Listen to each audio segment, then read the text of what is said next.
Tell me how you got involved. How did it all happen? Wow.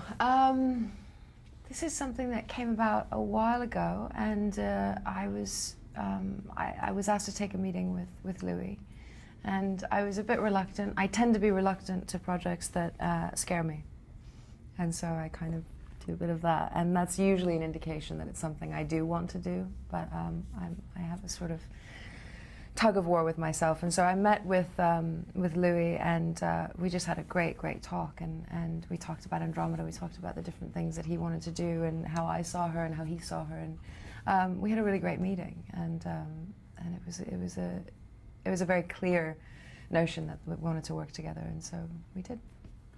What scared you about the project initially?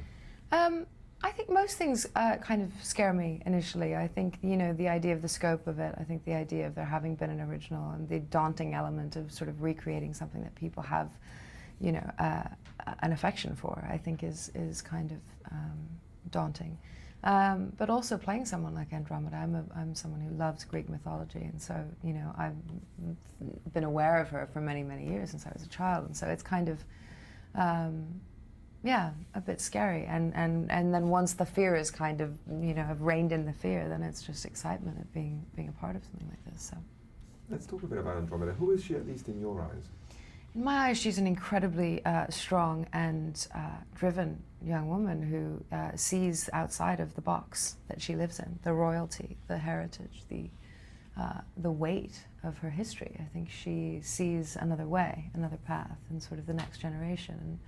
And she chooses a very pivotal moment to be that person and to take the reins, and she's extraordinary.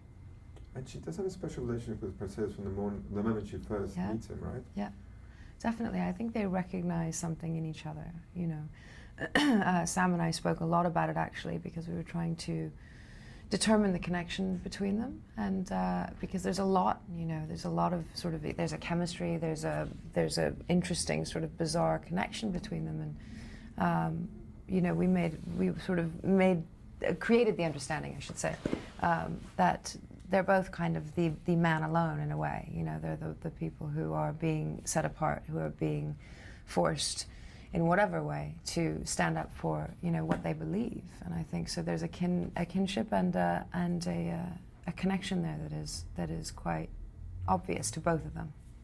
What can you tell me about working with Sam? What is he like? I love Sam. He's awesome. He's so much fun to work with. He's got unlimited ideas, literally unlimited, and he's someone who is constantly trying to make it better, no matter what the situation is, and no matter how many actors are in the scene, no matter what the scenario is. He's got ideas, and because of that, he really set the tone for all of us to really express ourselves and think about, hey, what if we do this and try that? And Louis was so beautifully open to it, and you know, and Louis has amazing ideas, so all of us got to kind of just create this pool of ideas and creativity, and really work through it together, and it was a very collaborative experience, which is the best kind, I think. But definitely a lot of the merit is Louis, and this is his vision, and a film like this as a director is absolutely so important. I wanted to ask you if you can talk a bit more about working with Louis, and what is he like as a director? I've never enjoyed working with a director so much. He is not only so much fun, because he's so playful and so energetically driven. I mean, he's got so much energy. He's present in every moment. He knows exactly what's happening at all times. You know, he's the director that puts on the green screen suit and stands there, you know, like Kermit the Frog, fully enthralled in what he's doing. He's a fearless director. He's somebody who, you know, when he needs to be quiet and intimate in a scene that is quiet and intimate, he knows exactly where to be.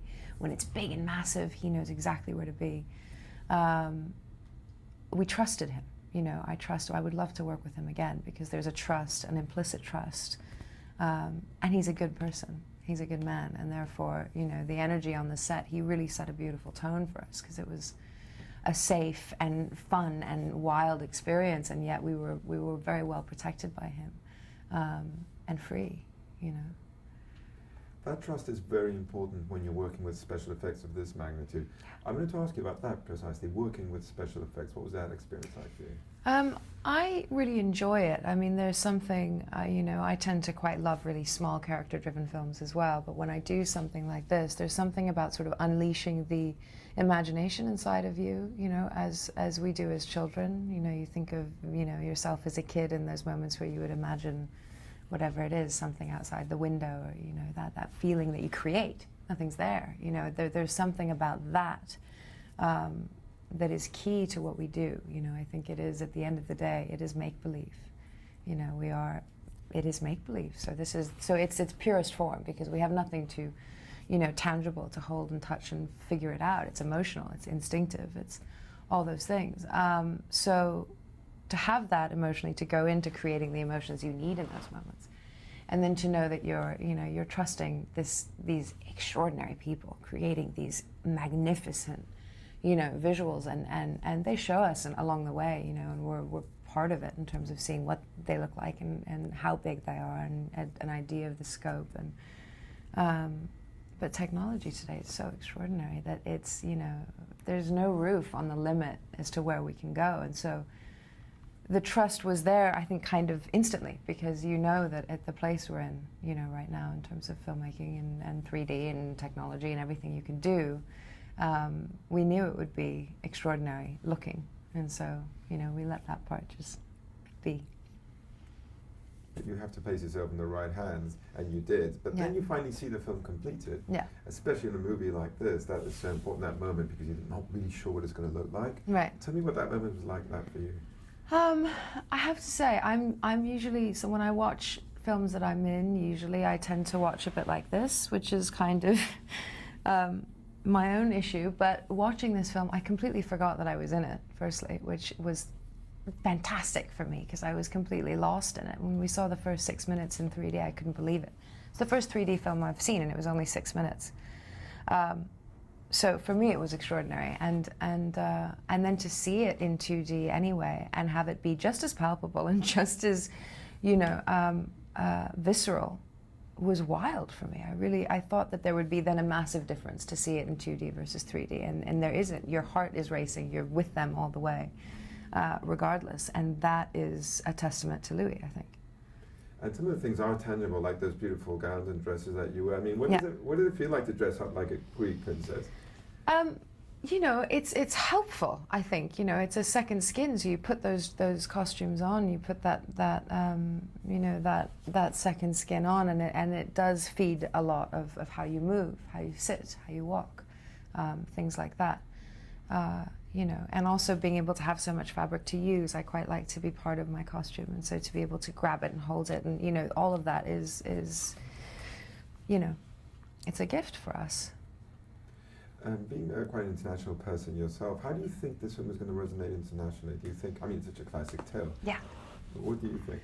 Well, I think with something like mythology, especially because it's been around for so long, and because there's so many versions of it, and there's so many themes inside this, not just this film, but mythology in general. But this film has, you know, the themes of love and fear and pain and family and devotion and betrayal, and every possible human emotion you could think of exists in these stories. And so, you know, I think internationally it's something that applies to everyone. Everyone who's ever had any kind of feeling about anything will find something that they can relate to. So it has no language and it has no barrier. Could you ever imagine you were going to be in a movie like this one day? No, I still can't really figure it out, but no. Well, but you're happy with the experience? I loved the experience. Yeah, I really did. I really did. I loved being in the underwater tank. I mean, so much of it was such an extraordinary experience for me. And it's a pleasure talking to you all. Such a pleasure. Thank you very much.